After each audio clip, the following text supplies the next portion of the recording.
అందరికీ నమస్కారం. మనం దశల అవస్థలు చూస్తున్నాం. నేను దశల గురించి మాట్లాడటం లేదు. గ్రహాల అవస్థల గురించి నేను మాట్లాడటం లేదు. నేను మాట్లాడేది అంతా కూడా దశల అవస్థలు. ఓకే. ఇంతకు ముందు నేను మీకు శివలింగ దశ ఇలాగ 1, 2, 3 దశలు పరిచయం చేశాను. ఇవాల్టి వీడియోలో నేను మీకు ఒక కొత్త దశను పరిచయం చేస్తాను. దశ అవస్థ. నేను అలవాటు ప్రకారం దశ అంటున్నాను, యాక్చువల్గా దశ అవస్థ. ఓకే. స్క్రీన్ మీద చార్ట్ కనిపిస్తుంది కదా. ఈ జాతకుడిది ధనుర్లగ్నం. అంటే ఇందాక మనం ధనుర్లగ్నం ఒకసారి తీసుకున్నాం అనుకోండి, అయినా సరే ధనుర్లగ్నమే మళ్ళీ వచ్చింది. ధనుర్లగ్నం, అందులో శని దశ. శని మేషంలో ఉన్నాడు.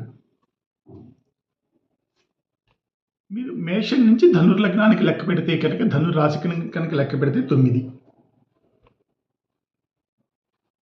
లగ్నం నుంచి శనికి 5. 9, 5, 14. శని దశ 19 సంవత్సరాలు.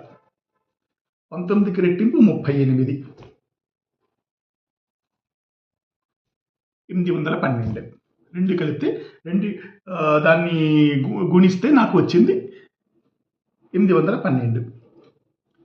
812ని నేను నక్షత్రాల సంఖ్య 27 తోటి భాగాహారం చేస్తాను.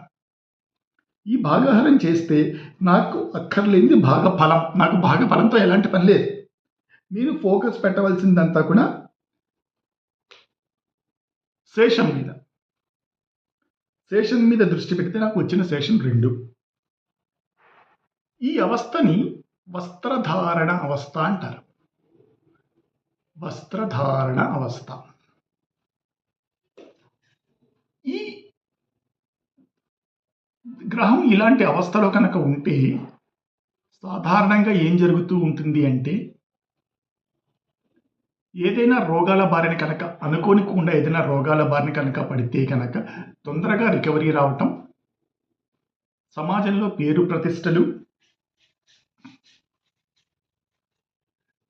నూతన శక్తి రావటం, అంటే రోగం నుంచి కోలుకున్నారు కదా, ఇప్పుడు నూతన శక్తి రావటం, పెద్ద పెద్ద వాళ్ళతోటి కాంటాక్ట్స్, ఇలాంటివన్నీ జరిగే అవకాశం ఉంది.